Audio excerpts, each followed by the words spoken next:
But like I was saying though, I think that the Yeah, first year is always the most difficult year. yeah. And on top of that, it's like I feel more prepared already just knowing what to expect. And I even feel like if there was a change that was set in my way, that I would be prepared for that. It's just no matter what content. I mean, obviously, like I'm a social studies teacher, so I'm not like I won't Yeah. cross subjects too much, but I feel like I know what to expect no matter the grade level at this. And I mean, there's gonna be changes, obviously, like no matter like the grade level, no matter what. But I'm saying like just based on my first year, getting that first year out of the way, it's like a relief. like, Yeah. like Yeah. okay, like I could do this. Like next year, I know what I can do better. I know what changes I can make to my classroom, setting it up and everything. So, um, I feel just prepared. So I'm excited. I'm definitely, So yeah, so you taught eighth grade US history, correct? Eighth grade US history. yeah. And on a scale of 1 to 10, meaning 10 is the most difficult Mm. year. Where was your year? I'd say it was probably 10 being the most difficult. You said 10 Yeah, difficult. I would say it was probably a seven, a a seven seven. fair assessment. I think that it was about a seven because of the fact that I had the support that I had. So, like coming in as a first year teacher, obviously the nerves are there. Hmm. Always felt like there was somebody that was there to support me, no matter who it was.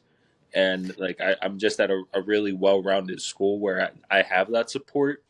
And obviously that's not the case for everybody. So I'm very appreciative of that. Um, Yeah. but of course, you're going to have your challenges here and there, you know. So seven would be a fair score in that case. Um, and challenges being like figuring out your classroom management strategies, right? Mhm. Obviously, abiding, lesson plans and making sure that the standards are meeting their goals and trying to figure those things out as well. How can I teach this? Um, to meet the needs of the students, differentiating my instruction, things like that, were some of the challenges as well. Um, Yeah. and it's different than having a student, like being a student teacher, I should say, where I have that cooperating teacher that's always there to help me and always there to, pretty much feed me the information I'm going to be teaching each day, than Yeah. going into your own classroom and being like, okay, this is my classroom. This is how I'm going to teach it, Yeah. and even next year going into next year, it's going to be like probably completely different because I had my mentor teacher, he's feeding me the information. I was kind of just basing it off of that. And Hmm. okay, I know what I need to do based off of my first year. How can I make this better? How can I enhance it so that I'm further meeting the goals of these students? So Yeah. those are my biggest challenges, honestly, was like trying to find a way to teach it so that I'm meeting the goals of every student in the classroom. I think that's probably the biggest challenge for every teacher in the nation. It's just Yeah. it's a hard world to teach in right now because there's so many different students. And where I'm at right now in Southwest Florida is just an influx of people coming in every single day from all over the world. So you Yeah. know Yeah. where your next student's going to be from, and you never know really what approach you're going to take tomorrow. So let's talk about that. So like you start off the school year with whatever X amount of students, and then you just get new students put in your classroom, correct? Yeah, yeah. And this happens, on a normal basis. Mm, Maybe like one student every 2 months, something like that. around that, yeah. That's probably about right. Yeah, just And that. and how did that throw you off? Did that make things more difficult? Yeah, it did. It definitely did because it's like I had students coming from Russia, Mexico. I'm trying to think of where some other students were from. I had students from Ukraine. You know, Wow. um, I had students from Cuba coming in. So like these different languages that are being spoken obviously throw me through a loop because I'm an English speaker. I'm trying my best to learn Spanish. Yeah. That's next on my list. But um, I had a student come in the middle of the year that didn't speak any English, you know, Wow. and it's Yeah. like, okay, how can I translate this? So obviously we use Google Translate a lot. That was like my number one thing, and that did help. But he was stubborn. They were very stubborn, and they didn't even want to use Translate because he wanted Wow. me to be able to talk to him, Yeah. and he wanted to learn. That's what he was doing. He wanted to learn. So it's like, okay, how else am I gonna do this? So that was the challenge, and again, it's just where I'm at, um, and the different nationalities that are coming in on a daily basis that are throwing you through a loop, and it's just one of those things that you gotta kind of work around and Yeah. try to figure it out. But Yeah. as time goes on, it's just one of those things where as time goes on, I'm sure there's going to be that learning is going to happen. And So how did you make them feel comfortable? How did you make them feel like they're part of the class? Because that's a tough call, you know? yeah, and you don't want to center them. You don't want to center them in front of the class. Like that was the thing. I didn't want to embarrass them and be like, like, tell me about your culture, Yeah. like that. That was like the thing that I was afraid of doing. I didn't want to do that. But what I did was I had like more one-on-one conversations with them, and it would Mhm. involve things like that, like, what were things like that, like, just trying to get an idea of their background. So Yeah. be like, okay, like for example, uh, the student that was from Ukraine, she showed me a dessert that looked like a pierogi. Okay, Mhm. I'm from Pittsburgh. Pierogies are like huge in Pittsburgh, so I started talking about pierogi, little things like that, like little conversations like that, where I made them Yeah. notice that we had something in common, and then we can sort of be like, okay, this isn't a complete stranger. Yeah. Let me feel more comfortable in his classroom, and we can obviously learn history in that sense. And that's Mm. another thing. It was just like United States history. Obviously, we talked about um, Russia and Alaska, that acquisition that happened there. So those we kind of tied those in. And again, I didn't center the attention onto them, but I would say Russia, and then I'd look in the back of the room. Yeah. Yeah, Russia. Like, Yeah. you guys are still there, right? You're awake. Yeah. Uh, but yeah, that was the thing. So that's sort of how I did it. I mean, I'll be honest, that was probably one of the biggest challenges this year was trying to accommodate those students. And next year, next year, I'll Yeah. Yeah. new strategy on how to accommodate them then. So, And so it sounds like the school that you work at is like a positive school environment. It oh sounds like you get support and it's yeah, like it's a positive place to work at, right? And this is not the case for a lot of people, right? yeah, And when I post videos, I always get stuff like that, like their environment is not a positive environment. A lot of educators' environments are not a positive environment. yeah. What makes yours so supportive? Why is it so positive? I think I think it's just the teachers. They know. Um, now, you know, there's always going to be naysayers, of course. Hmm. That's going to be in every work environment, and I've learned that before I even got into my education workplace. Like that was one thing that my old my Yeah. boss always told me. Like, look, like no matter where you go, you can work in $1 million industry. There's always going to be naysayers, so that's always the case. But I think it's just a well-rounded school where everyone has respect for each other. There's a lot of veteran teachers there that have been teaching in the district for 15, 20, 25, 30 years, like, and honestly, like, my fiance and I, we've just joined that, So they're like, okay, these are, younger teachers, um, that honestly, probably this is probably what they think. They probably are like, they have no idea what they're doing because they're first year teachers. So let's Yeah, go out and support them and help them. that's And, awesome. and that I'm extremely grateful for that. And it definitely is from the top down. Like it starts, with the principal and their mindset, and it just goes all the way down the ladder to the staff. I think that's honestly where it starts. And what does your administration do that's so different from other administrations? Well, I feel like they are very responsive to the things that people bring to their attention, and they let them know, and they address those feelings, whether it's good or bad, you know, and Mm, they don't just, shrug it off and be like, okay, well, do you want to stay or not? Those. yeah, So I think that's the big thing that I've noticed so far in my first year. And they also show their appreciation to us in a lot of ways. You know, yeah. we just we just had like an ice cream party and a lunch this week that was provided by them. So like little things like that, and I mean, those may seem like little gestures, but in reality, like a lot of schools aren't doing that. That's So right.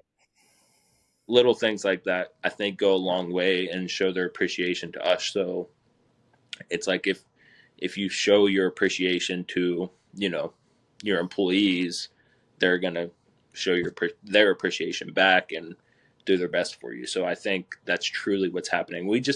I've noticed too, like uh, at my school, we just have a lot of motivated individuals who have their philosophies on learning, and they want to teach the kids to the best of their abilities. It's not just a bunch of people that are there for paychecks and stuff. So Yeah, and I think that goes a big long way. Whereas if you're there for a purpose, if you know what your purpose is, and you're yeah, teaching that way, then learning is much better, and the environment is much better than just yeah, a bunch of people in one building doing a job and then going home.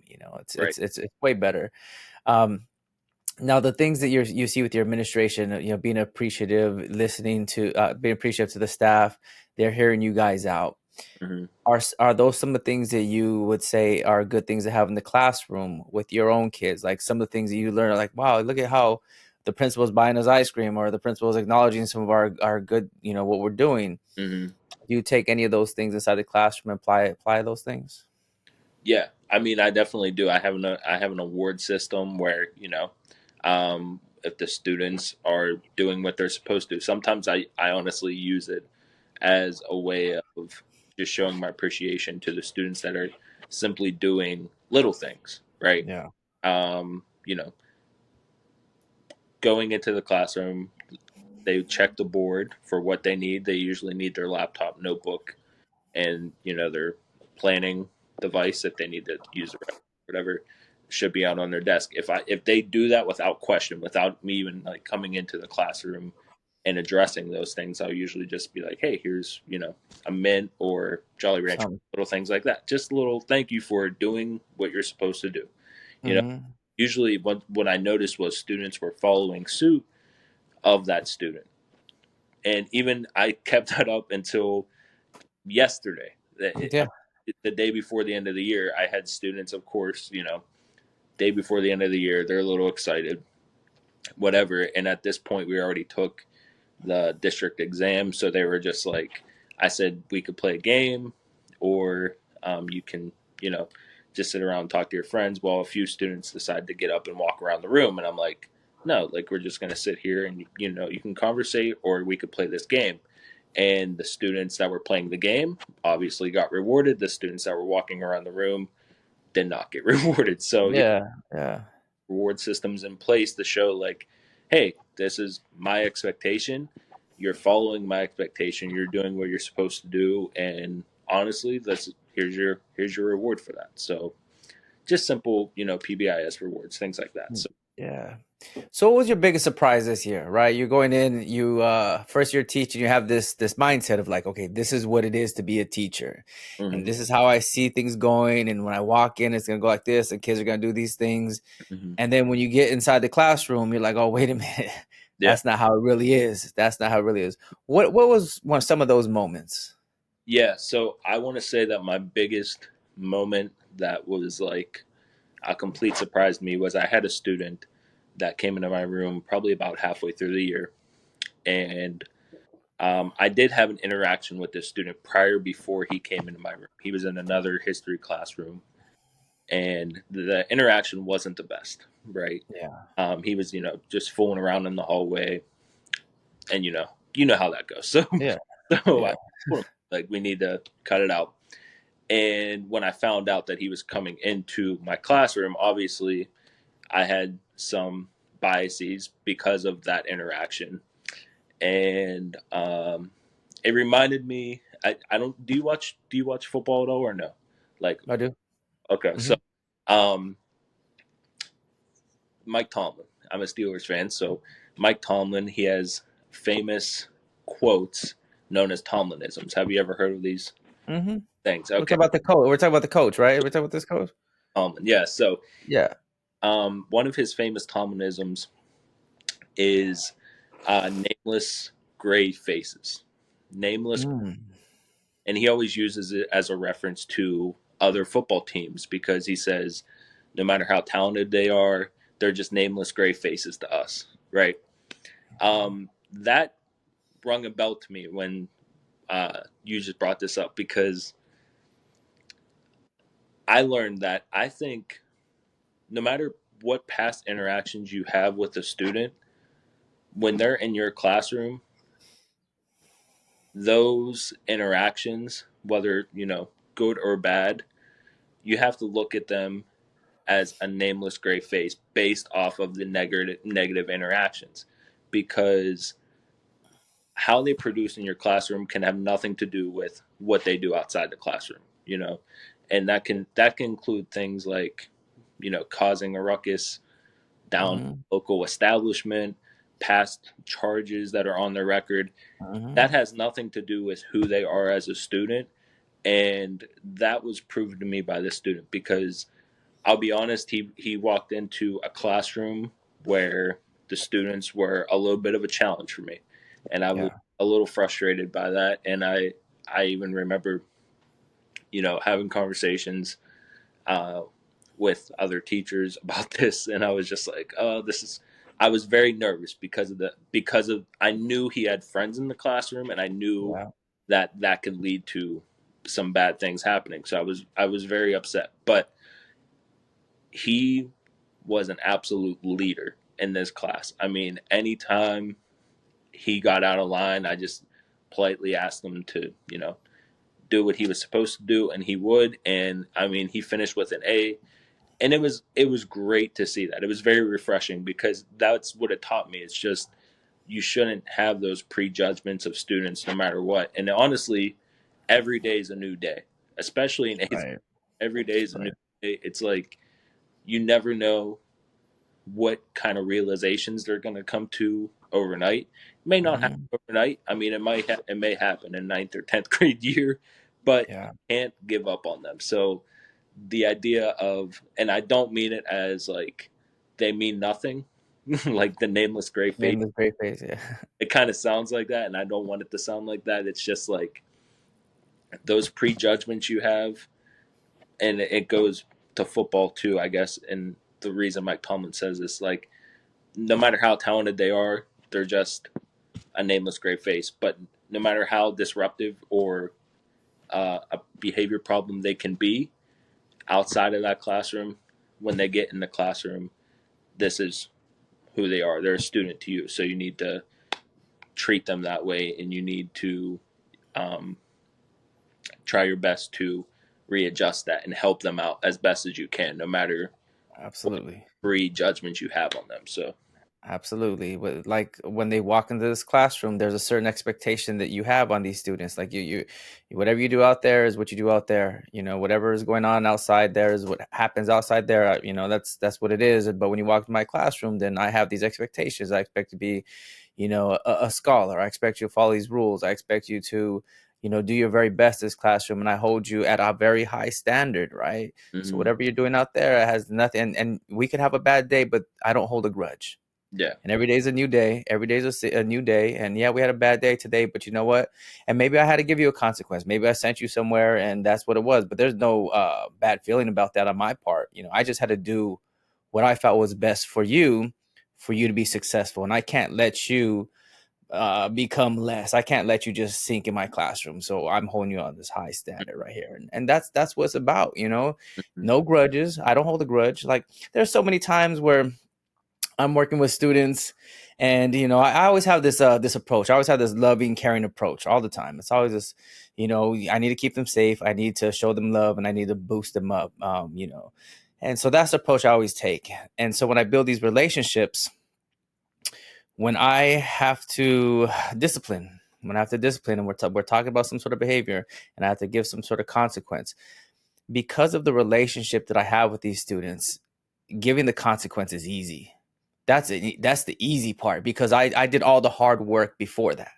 Yeah. You know, I did all the hard work. If I led with consequences all the time, like, oh, no relationship, consequence, that's not going to work. They're not going to, in 2024, that's not going to work. I can't lead with consequence. Consequence, you're a consequence. No, no, it's about relationship. And then when I approach you with whatever happened, we have a talk about it. And then after the talk, I ask you, like, well, what's a fair consequence? And because of the relationship, you know, we come up with something and we're like, okay, that's fair. You repair the harm. This is the consequence. And we're going to move forward. And there's no hard feelings. You know, I care about you. There's no hard feelings. And tomorrow you're going to see me and we're going to shake hands and, you know, we'll go about our day because every day is a new day. Yeah. And that's what I get with the, was it nameless gray faces? I like that. Yeah. I like the idea. That idea of like, I'm focused on what I need to do. Everything else around me, like just gray, Yeah. gray. It doesn't matter. I'm focused on this one thing. Exactly. Yeah. That's that's what that reminded me of. And I mean, when I say that, I just I didn't want to be like, you know, that kind of. Yeah. I don't want to be like, no, they don't mean anything. That I just felt that saying it means a lot. It sounds so little, right? But in the end, like that's exactly it. It's just like we have one agenda in mind. Hmm. We have one goal. In the end of this is to pass my class, right? My goal is to help you pass that class. My goal is to build a relationship with you, like you said, and help form that relationship into passing that class. If we have a bad day, we move on, and Hmm. the goal still remains, right? We need Hmm. that goal no matter what. And the further you slip away from that goal, right, the harder it's going to be. But no matter what, we're going to be here to support you, and we're going to be here to make those things happen. So Yeah. yeah. And you know what? Sometimes kids don't get that, right? So this student that you're talking about, maybe no other adult treated him that way, where like, you know what, if you make a mistake, that's fine. Tomorrow it's a new day. You know, Mm-hmm. because you know, it's I'm gonna be honest, that takes a lot of like work for you not to hold a grudge. Yeah.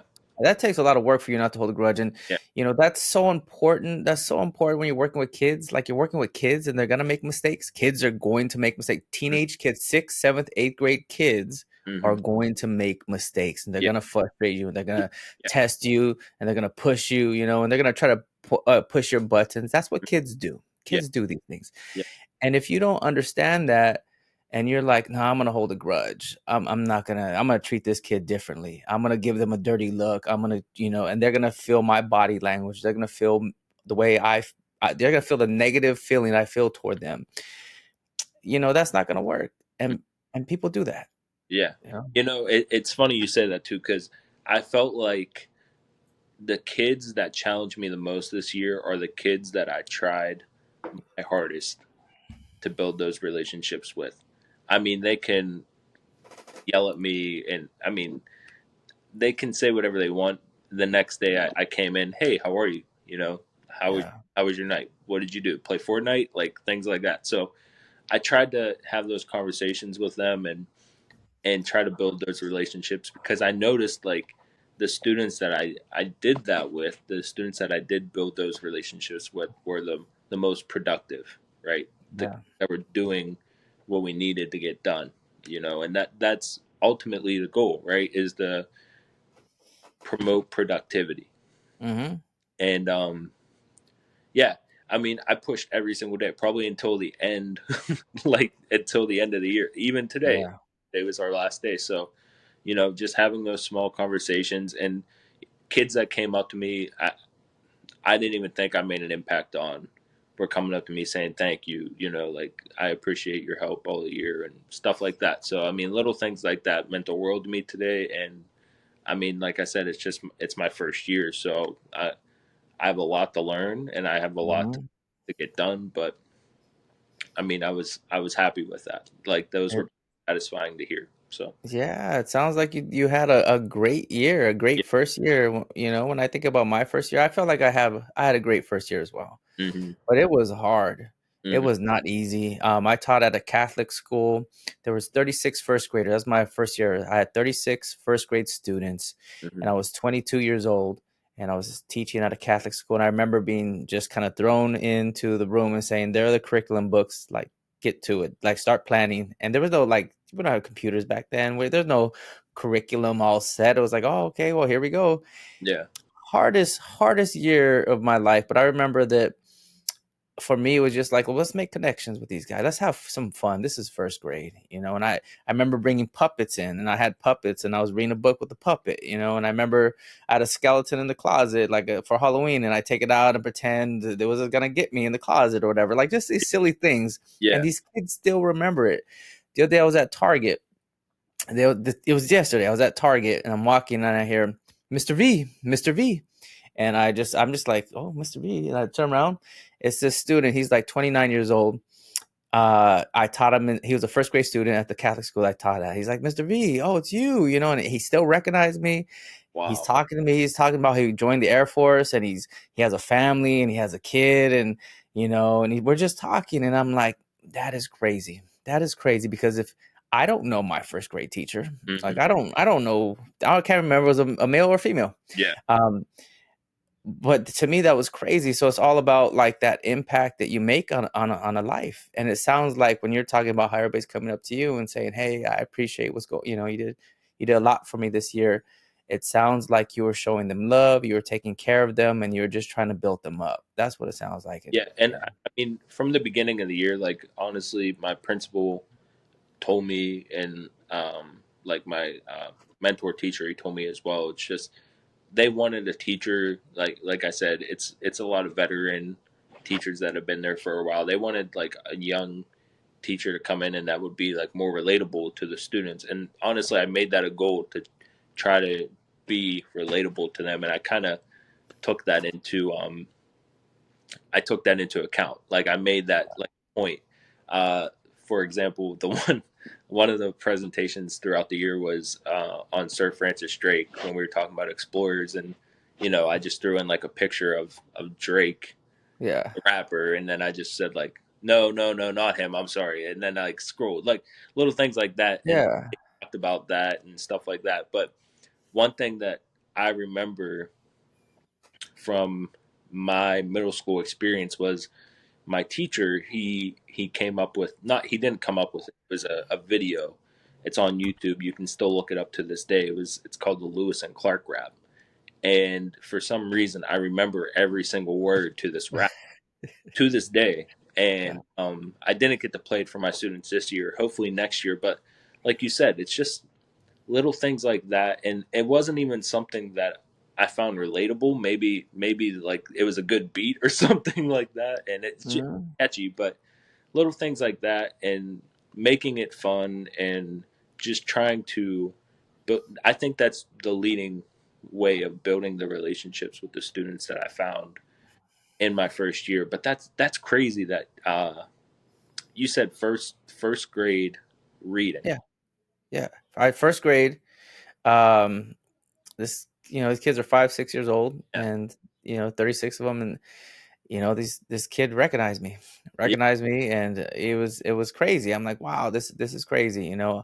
Um, it just the impact that I must have made back then was huge. And Yeah. you know what it was? It wasn't because I delivered the curriculum the very best. It wasn't because of that. It wasn't because any of that stuff. It was the way I treated them. The Yeah. way I treated them. We had fun. I cared for them. They knew I cared for them, and we just we had a I treated them like they were my kids, like the Mm. way that I would treat my own kids, like with love and caring and fun and discipline, and like that's the way I treated them. Because when I became a teacher, I just had my bachelor's degree. I Mhm. didn't have my teaching credential, and I remember um, the way I was a one-on-one aide, and I remember sitting inside some classroom, and I had a Sunday paper where back in the days you had to look in the Sunday paper in the back, and there was a classified section where all the jobs were at. And I Mhm. remember just looking, and I was like, I could be a teacher, and I found a job at Catholic school, called it, got hired, and it was.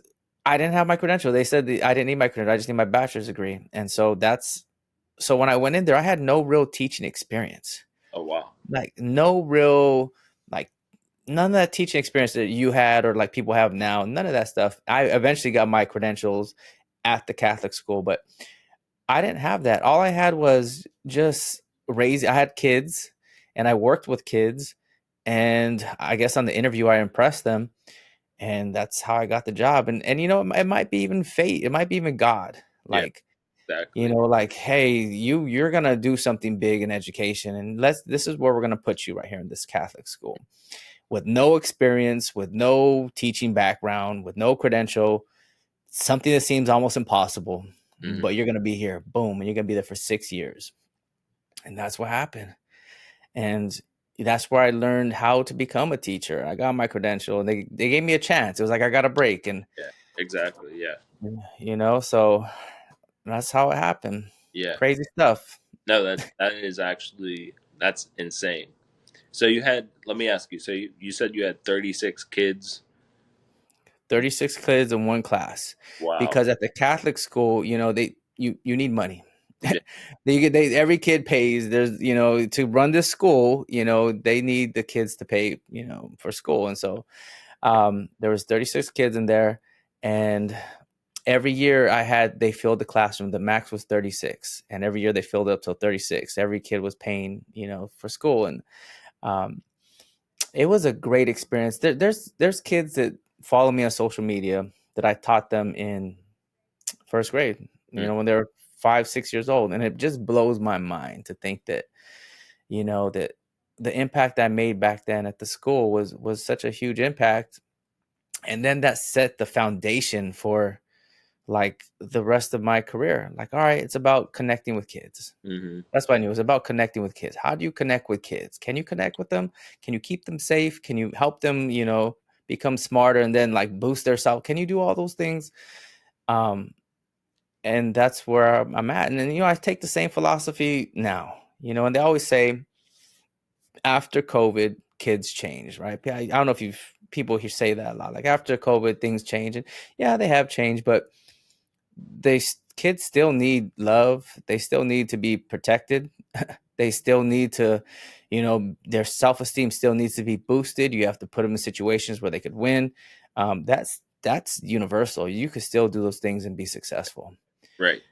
So And it's funny you say that too because the things you just said, right? They didn't intertwine during COVID. You couldn't really build those relationships, right? I that's mean, right. how could that really happen? Because you're talking just like me and you are now, and Yeah. those things weren't really possible. So, I mean, Hmm. where the issue was, like little things like that, being able to build those connections with the students being able to build connections with one another, those things weren't there, you know. Yeah. And I hear that a lot. I hear that all the time. It's just ever since COVID, things went down since COVID. We're getting back to where we were before COVID, things like that. And it's just like, okay, but I understand that, and I understand there was probably a dip, but it doesn't seem unattainable to get back to where we were prior at all. I mean, I don't think that Yeah. it die, and I think the students from, I mean, from my first year, even compared to like the students that I dealt with last year. And it could be a maturity level because I went from seventh grade during my student teaching to eighth grade. Mm. I feel like they were more connected than even students when I was in eighth grade. I mean, like, they go out to eat with one another. Like, Yeah. they're always talking, making plans and stuff. So it's like, I don't feel like a lot. I hear a lot of people say like the students are, antisocial. They don't want to do the work, stuff like that. And Yeah. I mean, the one big issue that I do see a lot in my classroom is the use of artificial intelligence, just not Oh, using it. Yeah, not using it ethically. And I try to talk to them about that. And of course, I mean, they're in eighth grade, but so it's all in one ear and out the other. But I feel like next year I definitely want to take an approach from the beginning of the year because I seen it just like skyrocket throughout the year. It was like from the beginning of the year, it wasn't happening as much. Maybe I wasn't catching it. I don't know. But like throughout the year, towards the end there, I was just like, wow, this is this is bad. So I'm that's a real problem. having like an ethics conversation about it. Like, for example, photo math. Like, photo math, I used it throughout college to help me understand how to do the problem, and then I would keep doing problems based off the formula it gave me. But Yeah. students, they just use the pictures and take it for what it's worth, and then submit it, without providing really any evidence of that. I'm like,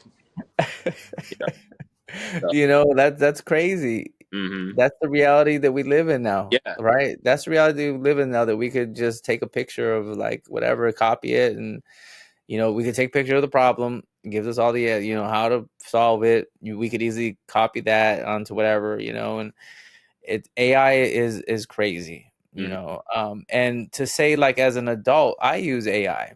Yeah, I'm not in school or anything like that, but I use AI all the time. Like, let's say I have to write an email, and I'm like, man, how do I put? And so I'm like, mm-hmm. write me an email that explains blah blah blah blah blah, and I needed to have these things and include this as well. Give me three examples, one informal and one formal, and bam, get all these. Okay, that's a good email. Like if I'm making a video and I'm like, okay, I need a good title, something that's catchy for my TikTok or for my Instagram.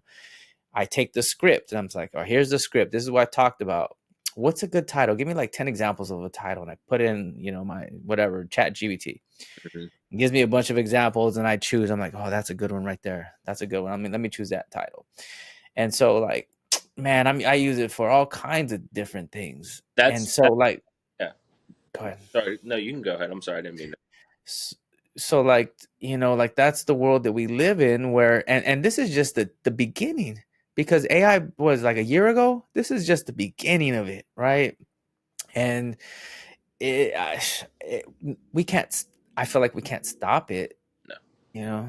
that's what I say. It's just there's no ending it. It's gonna be here forever. So Hmm.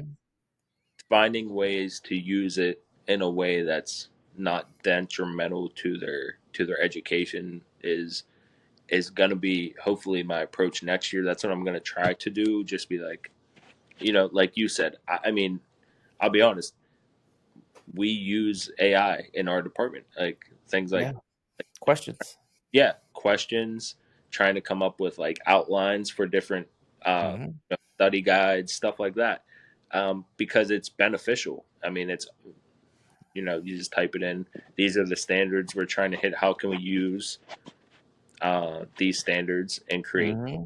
that way? So, I mean, it happens. It's going to be part of our life probably forever at this point. So, how can we use it to our benefit without interrupting their education? And I mean, I don't necessarily have the answer for that right now, but I mean, hopefully there are some ways that we can do it. And I guess it starts with just using it ethically. And I mean, photomath's the example that I would think of. Just using it to figure out the problem and then doing the problem on your own a bunch of times. That's pretty much what I did.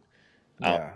and AI, as far as writing, that's a little bit more challenging because how can you really take your brain's just not going to generate new words when the words are already there. So it's like, you know, Yeah, that, that's it's tricky with writing because the AI will give you different formats. They'll make it formal, they'll make it informal, they'll like,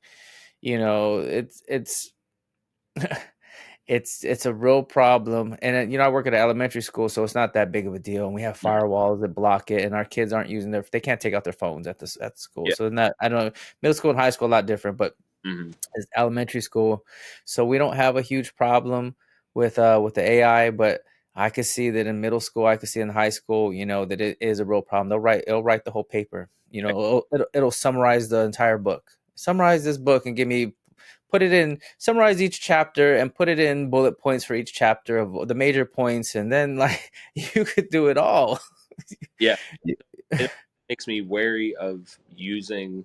See, like technology can be such a beneficial factor in the classroom, but I like next year I'm like we're getting a new textbook, things like that. So it might just be paper pencil next year at this point because if I give them to them on a computer, they're just going to simply use AI for their responses, and it's like because it's not blocked on their computer. I don't know if that's going to change anytime soon, but it's Yeah. so um, yeah, it's definitely a challenge, and I guess just add that to the list of challenges there. So, Ah, yeah, that's right. yeah, But like I like how you said you want to have a conversation with them because that's where it begins, right? yeah, You want to have a conversation with them. You want to sit them down and say, "Hey, this is what we're about right here," and and then that builds into like building a classroom community, right? So you're sitting there and you're having that talk with them and you're building the community, and I think that that's a good thing. I think that you should have that talk with them, and you should,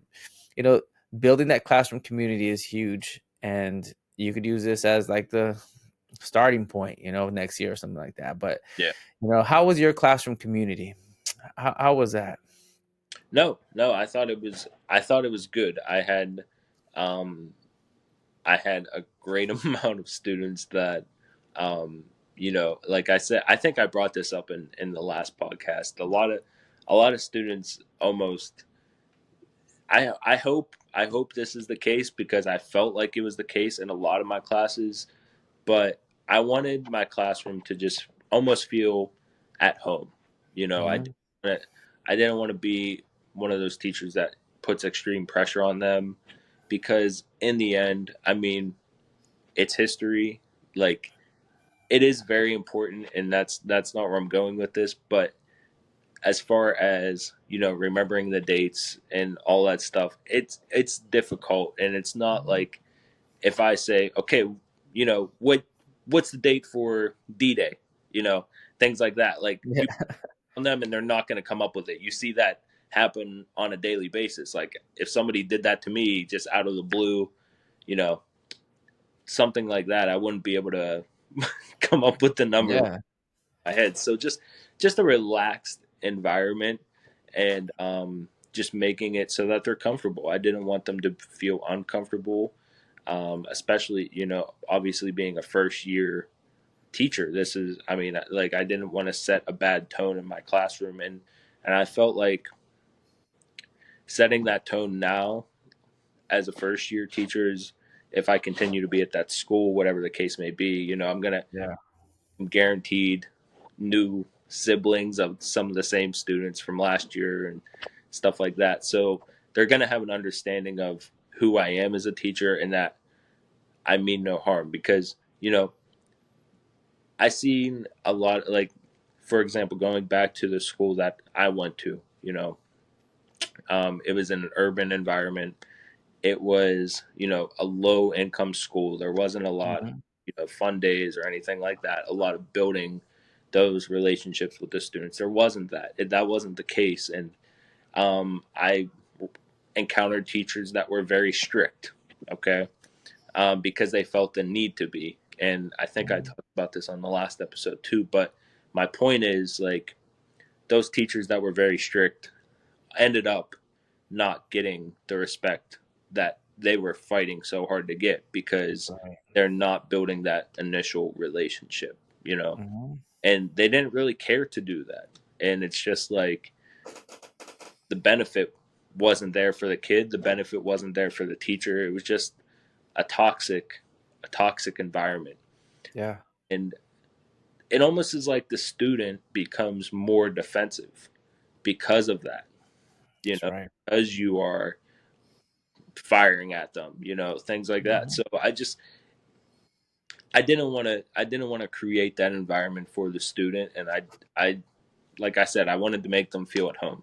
And that was my goal throughout the year, and I hope that was the case. I got, on top of the thank yous and everything, I got a letter today that was like unbelievably like amazing. And it's just like you don't realize the impact that you have on students until these days come, like the end of the year and stuff. But it was just awesome. Like, I won't go Yeah. into detail, but it was great, and it just made me feel appreciated, and it made me feel like the efforts that I'm putting in are, for a reason. And I remember, like, going back to college when I was when I was in my undergrad at Point Park. It was like my professor. I was talking to one of my professors, and I said to her, I was like, I know this isn't a job that I'm going to make $1 million in, but it's probably the most rewarding job that I can possibly think of, Yeah. and that's what I was looking for. I want something that's going to make me feel like, you know, I'm worth it. Like, this is not like I, Hmm. I want a job that I appreciate going to every day. I want a job that I'm not just waking up, clocking in, and can't wait until I get out. You know, Yeah. and some days it feels like it's worth it. Other days it's just like, you Yeah. question, but Yeah. in the end, you're going to come back tomorrow and see how tomorrow turns out, and tomorrow is usually a better day. So, Yeah. Yeah. I totally agree with you. I wake up every day with the same mentality like you. Like, okay, I do want to go in here. I want to have sometimes I gotta remind myself. hmm Sometimes I gotta remind myself, okay, here's your goal. This is what you're trying to do here with everybody here. You're trying to spread love. You're trying to create environment safety. You're trying to build progress. And if you go in there and you go in there like a jerk and you go in there like angry and upset and you're like, no, you're like you're just starting off on hmm that tone of like authority and discipline and punishment. That's not what your goal is. yeah, That is never what your goal is. And for me, when I because I'm the assistant principal, so like I need. It's funny, on my Instagram, my reels, my TikToks, people think that I don't discipline. Right? They were like, oh, he just talks about these. No, I have to fight it. My natural tendency is like I was raised with this, like my dad was stern, like he was a stern man, and what he said was his word, and that's how I was raised. And so like I have to fight that in me. hmm I have to put that aside to remind myself that no, you're not here to be that for these kids. That's not what you're here for. You're here to show them love, compassion, respect. You're here to lift them up. You're here to hold them accountable and show them a different way. And that's what you're here for. You're here to do all those good things, those good deeds. You're not here to discipline them. You're not here to like, yeah, like do this, listen to what I say. right, No, you keep them safe. You keep everybody safe for sure. But you're not. And so I have to remind myself, like, hey, tone it down, relax. You're here to show love. yeah, Stop it. Stop it. Yeah, that's the way that you were raised when you're a kid, but that's not how you need to be with these kids. yeah, You got to be different. So I have to consciously tell myself these things like, hey, slow down, breathe, go. And here's another thing, uh, be fearless. yeah, Be fearless. When you know that there's a substitute in a classroom, go up there. Go up there in that classroom. When you know that this is this student right here is going to give you a hard time, if you still approach that student when they misbehave, right? Still go ahead and say, hey, what are you doing? Right? Like, go do the hard work. Do the hard work. And if you do the hard work, then you will be rewarded hmm with, you'll be respected on the campus. Kids will listen to you more. But if you coward and you're like, nah, I'm gonna just stay in my office. No, I'm not gonna go up there. Oh no, I'm not gonna say nothing to this kid. Oh no, I'm just gonna go ahead and walk the other way. I'm gonna turn a blind eye. That you're going in the wrong direction there, sir. Yeah. And your power is gonna be lessened. You're gonna be a little weak. Your power is gonna be weak. And so these are the thoughts that go through my mind Mhm. every day, every single day I'm on campus. Yeah. Yeah. It's funny. I'm kind of the same way. It's like I tried, like, you can't have any pride in middle school. You cannot have any pride teaching middle school. No. They're gonna rip you to shreds. They're gonna, call you stuff, whatever, and you just like, Yeah. okay, all right. Yeah. I've heard. Do you ever fire back? Do you ever fire back on them? I tend to have a sarcastic attitude sometimes. So there's been times when I don't necessarily fire back, but I'll jokingly, like, say something a little that will make them, giggle. And there's times when it's funny. Like, I try to make it so that they know that obviously I'm joking. Yeah. I mean, I'll be honest.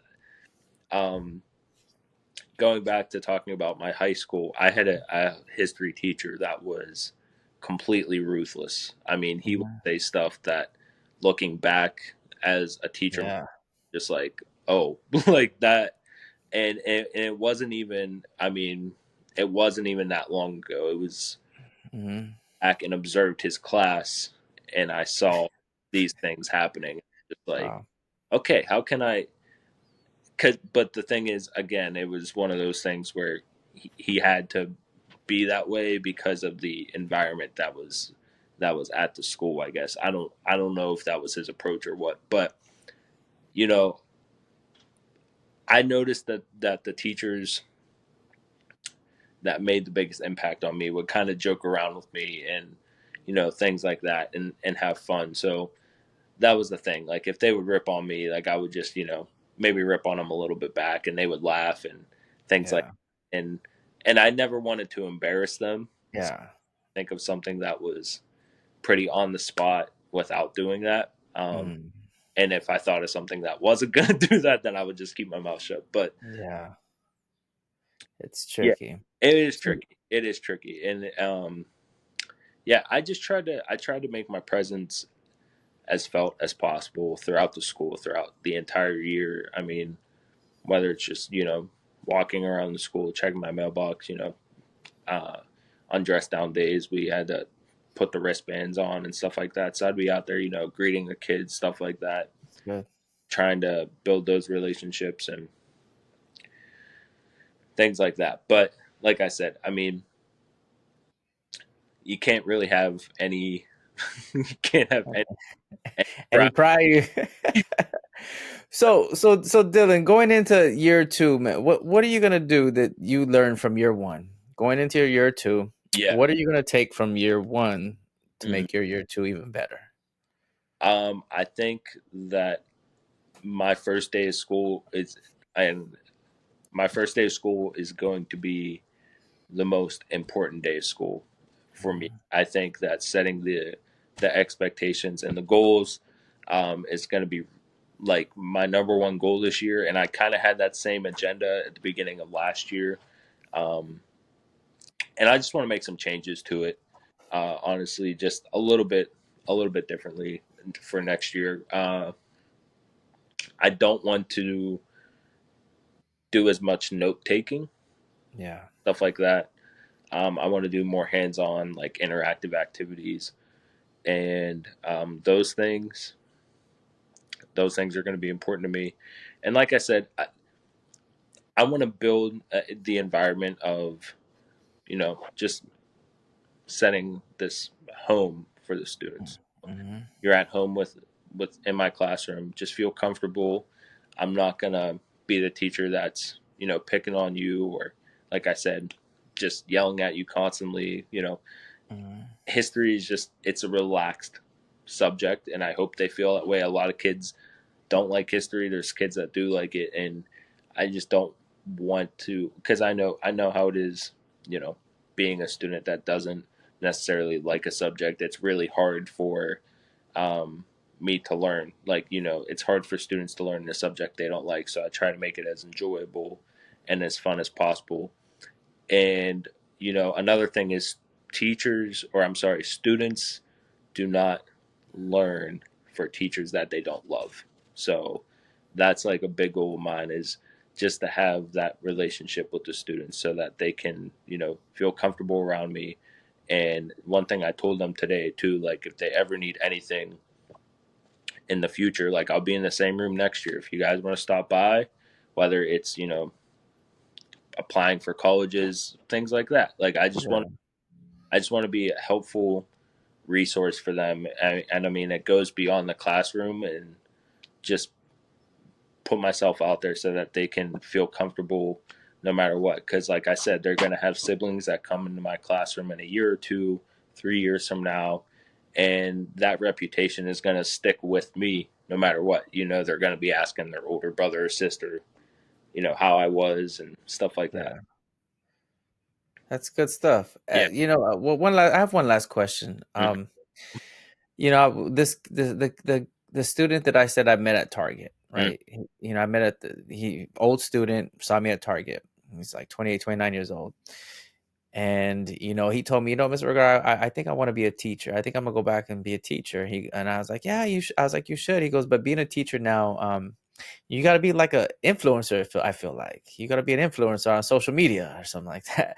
I was like, funny you say that. I don't know if he might follow me. I don't even know, but Mhm. I was like, I have a following on TikTok and Instagram, and maybe I feel that way too. I'm an older veteran teacher, educator, and I feel that way too. And I'm on these platforms. So my question to you is, are you gonna start your TikTok? Are you gonna start Instagram where you're giving your tips, because you have a lot of wisdom as a young man that you are, and the things that you're saying are, in my mind, right in line with like the way you're supposed to be running the classroom. Yeah. Would you do? We follow each other, but you Mhm. don't post like anything about teaching or really or Yeah. I would love to. I mean, it's cool and all.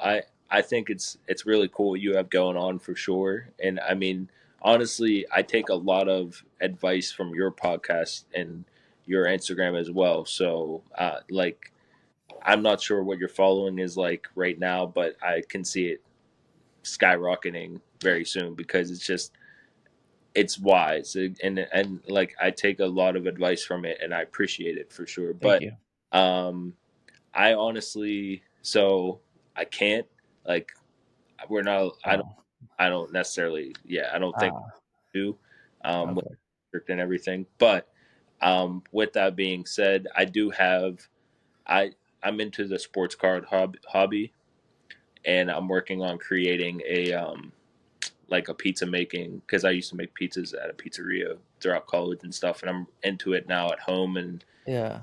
I've been doing it at home. So I'm trying to create like a pizza making slash bread making page that I can sort of throw some stuff together and post the recipes and everything. So I got my hands are a little tied and a little now with the with those things. So um, Yeah. I appreciate those kind words though. I really do. I mean, like I said, I it's just one of those things where I felt like, I mean, I didn't really talk too much about my background and everything, but I came from just a low income environment, and I see a lot of kids that struggle in those environments, and I see potential for growth in those, and Mhm. a lot of potential for growth in those environments. And um, I may not be in those environments now leading the way. Maybe I will one day. That's kind of my goal, is to help those students out that are struggling. So your podcast, obviously, um, means a lot to me, because I that's appreciate that's that. pretty much my goal, is to help those students. And that's why I said from the beginning too, like at the beginning of this episode, is that I try to take those extra steps to build those relationships with the students that are more challenging for me. So Yeah. I'm gonna push you a little bit. How would they know that you have a Instagram reel if you're not, like, if you were just mhm. in your room right now, like the way you are right here, and you're just giving tips, like, hey, this is how I feel about this. How would they know that? Yeah, Instagram wouldn't be as bad, I don't think. It's Yeah. TikTok. Oh, okay. like not They permitted. would the kids would find you, and then you would get they would report you. And It's funny you said that because they found, of course, middle schoolers. They just looked my name up, and your YouTube from the last episode came up. So oh, like, oh, we gotta watch your podcast, and I'm like, you don't want to watch it. It's really boring. I'm very boring. You don't want to listen to me talk. So you and know that listen to me talk too much already, 40 minutes a day. So why would you want to do that again? that podcast got a lot of views for me. Like I don't get a lot of views. I barely started this year. I get a lot, but that podcast got in my mind a lot of views, and I was like, oh, hey, look at it. It Yeah, was probably your kids. yeah, all my students. Yes, it was probably. Yeah, they would come into class towards the end of the year. They'd be like, "Yeah, I watched your podcast last night," and I'm like, "Of course you did." So That's funny. Well, yeah, Dylan, thank you so much for spending another hour here talking about your first year. I greatly appreciate it. I know the first time we came on the podcast, we had mentioned, what if you come back and you just share your experience of year one, and you hit me up and you're like, hey, I'm ready now. Like school year is gonna end, and we got this together. yeah, And again, you came and you shared your wisdom as a young man. Man, you hold a lot of wisdom, and nah, so I think this podcast is a very special podcast. So thank you for yeah. spending time here. Thank you. No, I appreciate you having me on again, and I don't know, maybe at the end of year two, I'll be back on. We'll see. Yeah, yeah. All right, Dylan.